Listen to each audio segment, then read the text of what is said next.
Welcome dear students, मैं आपका mentor प्राग्ञ Sharma एक बार फिर से स्वागत करता हूं आपका कोही इंटरनेशनल स्कूल की ऑनलाइन क्लासेस में।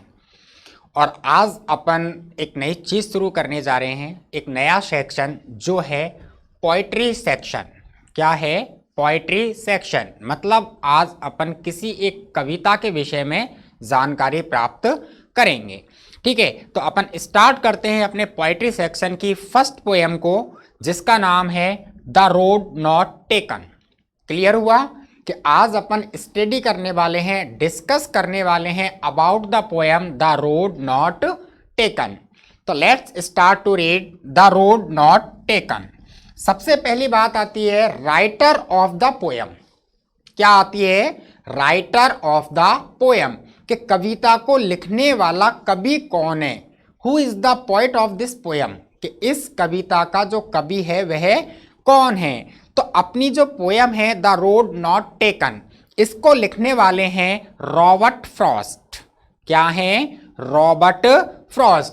This is the image of Robert Frost in young age, कि रॉबर्ट फ्रॉस्ट जब युवा अवस्था में थे तो इस प्रकार के लगा करते थे। ये है रॉबर्ट फ्रॉस्ट। तो अपन इनके बारे में थोड़ी सी जानकारी प्राप्त करते हैं कि रॉबर्ट फ्रॉस्ट कौन थे, किस प्रकार से इन्होंने कविताएं लिखना प्रारंभ किया, कहाँ पर इनका जन्म हुआ, इनकी मृत्यु कहाँ पर हुई, इन्होंने कौन कौन से प्राइजेस प्राप्त किए, इन्होंने स्टडी कहाँ पर की। क्लियर है? तो देखिए अबाउट रॉबर्ट फ्रॉस्ट, कि रॉबर्ट फ्रॉस्ट जो है वो बॉर्न, कंप्लीट नाम है रॉबर्ट ली फ्रॉस्ट। क्या नाम है? Robert Lee Frost. ये इनका पूरा नाम है द रोड नॉट टेकन कविता के पोएट का। इनका जन्म 26 मार्च 1874 को हुआ। कि रॉबर्ट फ्रॉस्ट का जन्म 26 मार्च 1874 को हुआ। कहाँ हुआ? San Francisco California US. कहाँ पर हुआ? कि कैलिफोर्निया में एक जगह है जिसका नाम है सैन फ्रांसिस्को। क्या है? San Francisco. उस जगह पर 26 मार्च 1874 को रॉबर्ट फ्रॉस्ट का जन्म हुआ। डाइट, अब इनकी मृत्यु कब हुई? तो देखिए 29 जनवरी 1963, 29 जनवरी 1963 को इनकी मृत्यु हुई। और मृत्यु कहां पर हुई? He was died eight Boston Massachusetts US, कि यूएस में एक मैसाचुसेट्स नाम के पास ही एक जगह है जिसका नाम है बोस्टन। तो इनकी मृत्यु मैसाचुसेट्स के बोस्टन में 29 जनवरी 1963 को हुई। क्लियर हुआ? अब आगे बात करते हैं ऑक्यूपेशन की, कि रॉबर्ट फ्रॉस्ट जो थे उनका व्यवसाय क्या था, ये अपनी आजीविका, अपनी लिविंग किस प्रकार से चलाया करते थे। तो देखिए he was a great poet and playwright, कि Robert Frost was a great poet and a playwright. कि रॉबर्ट फ्रॉस्ट जो थे वो व्यवसायिक रूप में क्या थे? एक कवि थे एंड प्ले राइट। और प्ले राइट का मतलब क्या होता है? नाटककार। क्या थे? नाटककार, अर्थात छोटे मोटे नाटक भी लिख दिया करते थे। क्लियर हुआ यहां तक? अब देखिए alma mater. Alma mater, Alma का मतलब होता है एजुकेशन। क्या होता है? एजुकेशन। कि इनकी शिक्षा की बात करें अब अपन, कि रॉबर्ट फ्रॉस्ट ने अपनी शिक्षा कहां पर ग्रहण की, तो अल्मा मैटर में देखिए कि अल्मा मैटर में आता है कि डरमोथ कॉलेज, कि इन्होंने डरमोथ कॉलेज में अपनी शिक्षा प्राप्त की, लेकिन नो डिग्री, वहां से इन्होंने कोई डिग्री प्राप्त नहीं की, अर्थात ये ड्रॉप आउट हो गए। बीच में ही इन्होंने डरमोथ जो कॉलेज था वो छोड़ दिया।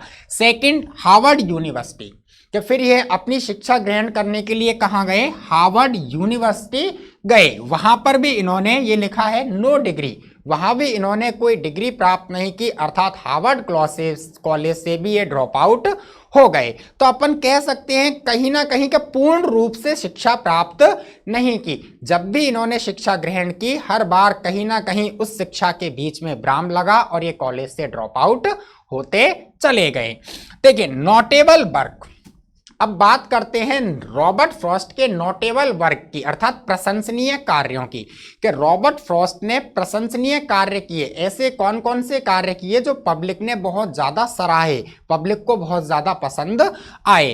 तो देखिए इनने एक पोयम लिखी अ बॉयज विल, क्या लिखी, ए बॉयज विल, वो पोयम बहुत ही ज्यादा प्रसिद्ध हुई। सेकंड लिखी इनने नॉर्थ ऑफ बॉस्टन, ये जो कविताएं थी ये इनकी रचनाएं, और ये रचनाएं पब्लिक ने बहुत ज्यादा सराही। अब बात करते हैं नोटेबल अवार्ड की, कि जब ये पोइट थे, कविताएं लिखते थे, नाटक भी लिखते थे, तो उन नाटकों के लिए, उन कविताओं के लिए गवर्नमेंट ने इनको अवार्ड दिया, कहीं ना कहीं इनको सम्मानित किया। तो देखिए पुलित्जर प्राइज फॉर पोएट्री, कि कविता लिखने के लिए इनको पुलित्जर प्राइज मिला। पुलित्जर जो इनाम होता है वह मिला, लिटरेचर का सबसे बड़ा प्राइज होता है पुलित्जर प्राइज, कि साहित्य के क्षेत्र में इनको पुलित्जर प्राइज मिला। दूसरा है कांग्रेंशियल गोल्ड मेडल, कि साहित्य के क्षेत्र में ही इनको कांग्रेंशियल गोल्ड मेडल भी मिला। तो ये दो प्राइजेज हैं, पुलित्जर और कांग्रेंशियल, ये इन दोनों ही प्राइज इन्होंने हासिल किए। अब बात करते हैं अपन सपोज की, अर्थात इनके वैवाहिक जीवन की। सपोज का मतलब पत्नी, कि इनका जो वैवाहिक जीवन था वो क्या था। तो देखिए ऐसा कहा जाता है कि 1895 लगभग 1895 में इन्होंने विवाह किया, और वह विवाह जो किया था वह एलिनोर मरियम वाइट नाम की महिला से किया, अर्थात इनकी पत्नी का नाम क्या था, एलिनोर मरियम वाइट। उनसे सन 1895 में इन्होंने विवाह किया, और 1938 में उनकी मृत्यु हो गई। उनकी पत्नी की मृत्यु 1938 में हो गई। बच्चों की बात करें तो इनके 6 बच्चे थे, अर्थात रॉबर्ट फ्रॉस्ट की 6 संतानें थीं। तो ये तो है रॉबर्ट फ्रॉस्ट के बारे में उनका एक संक्षिप्त परिचय, कि द रोड नॉट टेकन जो अपनी कविता है, इसको लिखने वाले राइटर रॉबर्ट फ्रॉस्ट कहाँ जन्मे, कहाँ मरे, साहित्य के क्षेत्र में इन्होंने क्या क्या उपलब्धियां हासिल की, इनकी शिक्षा कैसे हुई, पत्नी कौन थी और बच्चे कितने थे। क्लियर हुआ। अब अपन चलते हैं अपनी poem the road not taken के राइटर द रॉबर्ट फ्रॉस्ट की थोड़ी सी डिटेल जानकारी के बारे में, कि रॉबर्ट फ्रॉस्ट जो थे उनके बारे में अपन थोड़ा सा अधिक जाने, तो वो देखिए वो क्या है। तो देखिए Robert Frost, about the poet, कवि के बारे में, कि Robert Lee Frost was an American poet, कि रॉबर्ट ली फ्रॉस्ट जो थे वाज एन अमेरिकन पोइट, वो क्या थे, एक अमेरिकन पोइट, एक अमेरिका के कवि थे। And winner of 4 Pulitzer prizes, और पुलित्जर प्राइजों को 4 बार जीतने वाले भी कवि थे। क्या थे, विनर ऑफ 4 पुलित्जर प्राइजेज, अर्थात इनको साहित्य के क्षेत्र में पुलित्जर जो प्राइज है वो कितनी बार मिला, 4 बार इनको वह प्राइज मिल गया। ये एक बहुत ही बड़ी बात होती है लिटरेचर के क्षेत्र में।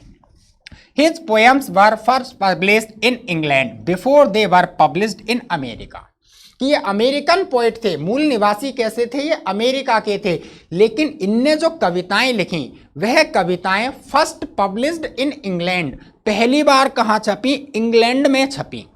कि ये कहाँ के थे, अमेरिका के थे, लेकिन इन्होंने साहित्य के क्षेत्र में जो अपनी कविताएं लिखी तो वह कविताएं पहली बार कहाँ छपी, फर्स्ट पब्लिश्ड इन इंग्लैंड, पहली बार इंग्लैंड में छपी, before they were published in America, America में छपने के पहले।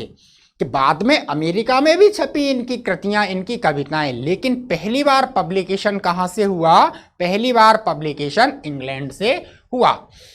Frost is highly regarded for his realistic depictions. Depiction का मतलब होता है चित्रण। क्या मतलब होता है डेपिक्शन का मतलब होता है चित्रण, अंकन करना, चित्रण अर्थात वर्णन कह सकते हैं अपन। कि देखिए Frost is highly regarded for his realistic depiction, कि फ्रॉस्ट जो कवि थे वो रियलिस्टिक वास्तविक जो चित्रण होता है उस चित्रण के लिए हाईली रिगार्डेड, बहुत ही ज्यादा जाने जाते थे। अर्थात वास्तविक चित्रण कविताओं में किस प्रकार से दर्शाया जाता है, किस प्रकार से प्रस्तुत किया जाता है, इस क्वालिटी के लिए रॉबर्ट फ्रॉस्ट को पूरे वर्ल्ड में, पूरे विश्व में जाना जाता था। ऑफ रूरल लाइफ, देहाती क्षेत्र का, कि आसपास का जो जीवन होता है, अपन जो जिंदगी जीते हैं, इसके आसपास दैनिक क्रियाएं क्या होती हैं, ये जो ये रूरल लाइफ होती है, इस रूरल लाइफ का वास्तविक चित्रण किस प्रकार से किया जाता है, इस रूरल लाइफ को वास्तविक रूप में कविताओं के माध्यम से किस प्रकार लोगों तक पहुंचाया जाता है, इस चीज के लिए फ्रॉस्ट बहुत ही ज्यादा जाने माने कवि थे। He is great at sharing the beauty of the world around him with us through his poetry। कि देखिए, through his poetry, अपनी कविता के माध्यम से, through his poetry, अपनी कविता के माध्यम से, the beauty of the world around him, अपने आसपास का जो संसार है उस संसार की सुंदरता को शेयरिंग, बांटने में, विद अस, हमारे साथ, ही इज ग्रेट, वो बहुत ही महान थे। क्लियर हुआ ना, आया ना समझ में। वापस देखिए कि थ्रू हिज पोएट्री, अपनी कविता के माध्यम से, the beauty of the world around him, उनके आसपास जो संसार था उस संसार की सुंदरता को शेयरिंग विद अस, हमारे साथ बांटने के लिए, Robert Frost was a great poet, Robert Frost एक बहुत ही महानतम कवि हुए। बट देखिए, ही राइट सिंपली, वह बहुत ही सरल भाषा में, सीधी भाषा में लिखते हैं, ज्यादा टिपिकल वर्ड का यूज नहीं करते हैं, जो आम लोगों के समझ में आ जाती है, ऐसी साधारण सी भाषा में अपनी कविताओं को लिखते हैं। बट इनसाइटफुली, लेकिन इनसाइटफुली, अंतर्दृष्टि से लिखते हैं। इनसाइटफुली, इनसाइटफुली का मतलब क्या होता है, अंतर्दृष्टि से। कविता की भाषा बहुत सरल और सुगम होती है, लेकिन अंतर्दृष्टि निहित होती है। About common and ordinary experience, ये बहुत ही सहज रूप में कॉमन एंड ऑर्डिनरी एक्सपीरियंस, जो एक सामान्य सा अनुभव होता है, जो एक सामान्य सा ज्ञान होता है, उसके बारे में लोगों को बतला देते हैं। हिज बेस्ट नोन पोएम, इनकी बेस्ट नोन पोएम, सबसे ज्यादा जानी मानी कविताओं के अंतर्गत द रोड नॉट टेकन, जिसका अपन आगे अध्ययन करेंगे, जिसके बारे में अपन आगे पढ़ेंगे। एक तो यही कविता है द रोड नॉट टेकन, सबसे जानी मानी कविता है। दूसरी कविता है stopping by boots on a snow evening, stopping by boots on a snowy evening, ये एक दूसरी कविता है। और ये द रोड नॉट टेकन, ये एक कविता है। इनकी सबसे ज्यादा फेमस होने वाली ये दो कविताएं रहीं। क्लियर हुआ, ये है अबाउट द पोइट के रॉबर्ट फ्रॉस्ट क्या हैं और कैसे हैं। यहाँ थोड़ी सी चीज ऐड करना चाहूंगा कि अपन जो आज स्टडी करने वाले हैं, द रोड नॉट टेकन, जो ये टाइटल है कविता का, यह कविता पहली बार एक माउंटेन इंटरवेल था। क्या था, एक माउंटेन इंटरवेल, उसके कवर पेज पर छापी गई थी कि इनकी कविता the road not taken mountain interval के कवर पेज पर छपी। और यही एक कविता थी, वो माउंटेन इंटरवेल ही था जहां से ये ऊंचाइयों की सीढ़ियां चढ़ते चले गए। पब्लिक इनको द रोड नॉट टेकन के माध्यम से जानने लगी और बहुत ही ज़्यादा सम्मान देने लगी। और यही रोड नॉट टेकन ही कविता रही जिसके माध्यम से इन्होंने साहित्य के क्षेत्र में एक हड़कंप सा मचा दिया। क्लियर है। अब बात करते हैं अपन poem the road not taken की। तो देखिए, द रोड नॉट टेकन, जैसा कि टाइटल है अपनी कविता का, रोड नॉट टेकन, वह सड़क जो नहीं ली गई, वह सड़क जो नहीं चुनी गई। ये कविता एक चॉइस को इंडिकेट करती है, कहीं ना कहीं चुनाव के बारे में बतलाने का काम करती है। तो देखिए, इंट्रोडक्शन ऑफ द पोएम, कविता का अपन संक्षिप्त परिचय पढ़ते हैं कि कविता किस विषय पर लिखी गई है, कविता को लिखते समय कवि के मन में क्या चल रहा था, कवि अपन को कविता के माध्यम से किस चीज को बताने की कोशिश में लगा हुआ था। तो देखिए, introduction of the poem the road not taken.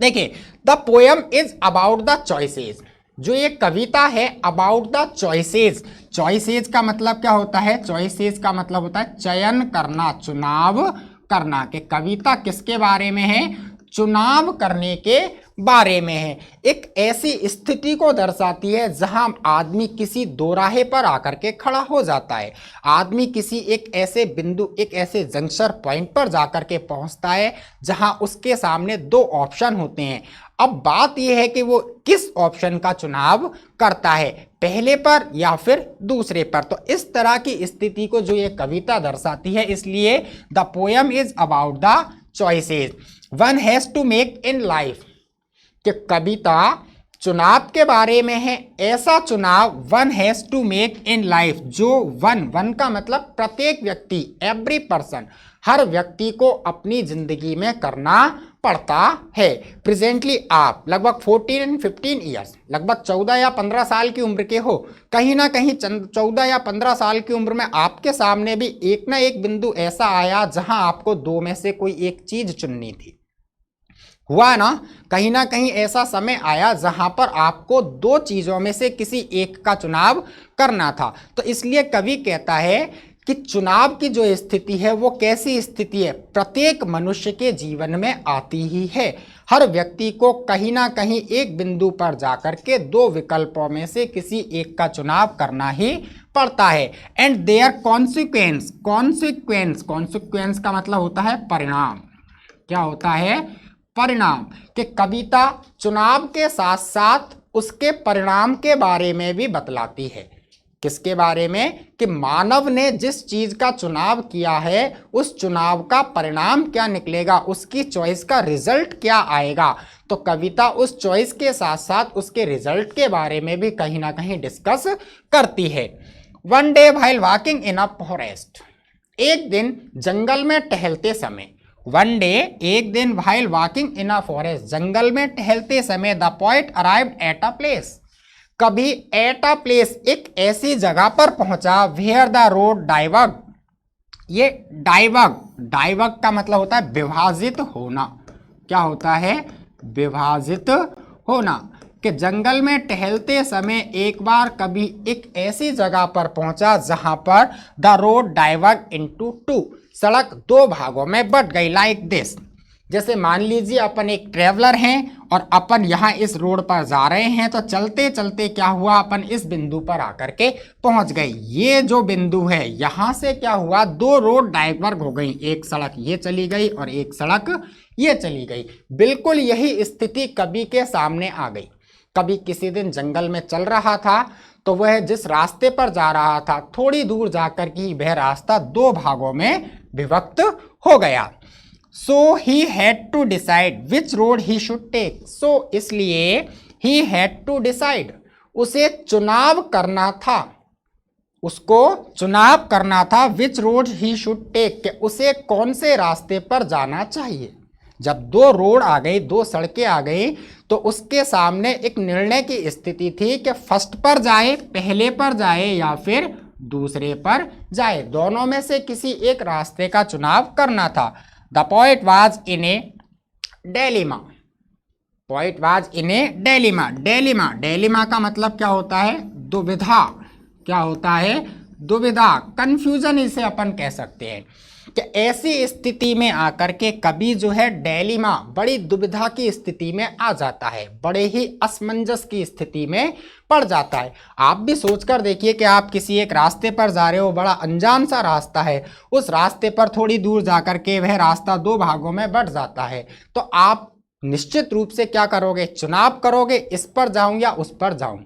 तो उस समय कहीं ना कहीं आपके मन में दुविधा होगी, ये वाला चुनूं या वो वाला चुनूं। तो ठीक उसी प्रकार कवि के मन में क्या हुआ? दुविधा उत्पन्न हो गई।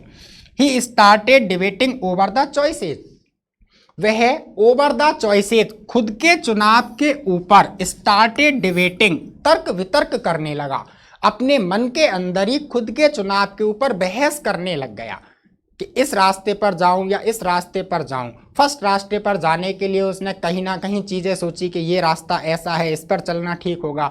फिर दूसरे पर निगाह डाली और दूसरे को देख करके फिर मन में विचार आया कि ये भी कुछ ऐसा ही है, इस पर चलना ठीक होगा, जाएं तो किस पर जाएं। क्लियर है?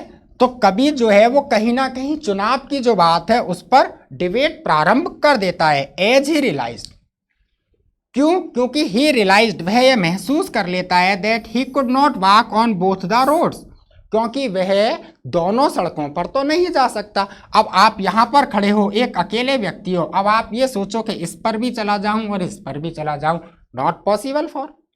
संभव नहीं है ना, किसी एक पर ही जाना होगा। तो ऐसे ही कभी क्या है कि वो ये सोच लेता है, उसके मन में ये महसूस कर लेता है कि मैं दोनों सड़कों पर तो नहीं जा सकता एट द सेम टाइम, एक ही समय में। अगर आप दोनों पर जाना चाहते हो तो क्या करोगे? फर्स्ट दिन, सपोजिंग दैट मंडे, आप मंडे के दिन इस रोड पर चलकर आ गए, अगला जो दिन होगा ट्यूसडे, उस दिन आप इस रोड पर चलोगे। लेकिन अगर अपन ये कहें कि मंडे के दिन ही दोनों पर जाना है, पॉसिबल नहीं है, अलग अलग दिन करने पड़ेंगे। तो आगे देखिए, however he decided to take the second path. तो हाउ एवर, जैसे तैसे अपने मन में अंतर्द्वंद जो होता है उससे बाहर निकल के वह सेकेंड पाथ, द्वितीय जो रास्ता होता है उसका चुनाव कर लेता है। And thought of travelling the first some other day in the future.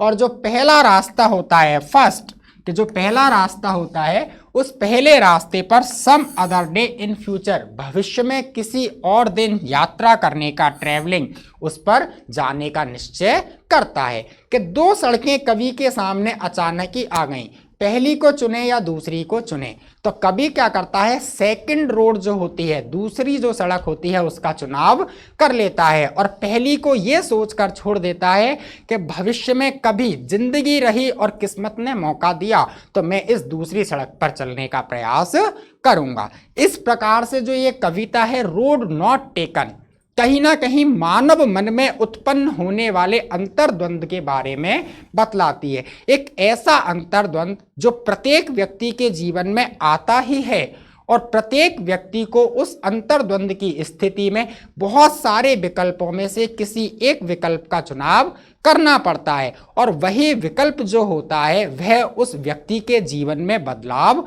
लाता है। यदि वह उस बिंदु पर पहुंच करके विकल्प को चुनता है और वो विकल्प सही निकलता है तो जिंदगी बदल जाती है, और यदि वह विकल्प गलत निकलता है तब भी जिंदगी बदल जाती है। लेकिन इस स्थिति में वह केवल और केवल क्या है, अफसोस कर सकता है। उसके मन में ताउम्र एक बात हमेशा खटकती रहती है कि काश मैं इस रास्ते पर ना आकर के उस रास्ते पर चला होता, लेकिन ऐसा नहीं हो पाता है और वह दुख की घड़ी में अपने जीवन को व्यतीत कर लेता है। इस प्रकार से ये कविता है जिसकी अपन आने वाले वीडियो में स्टडी करेंगे।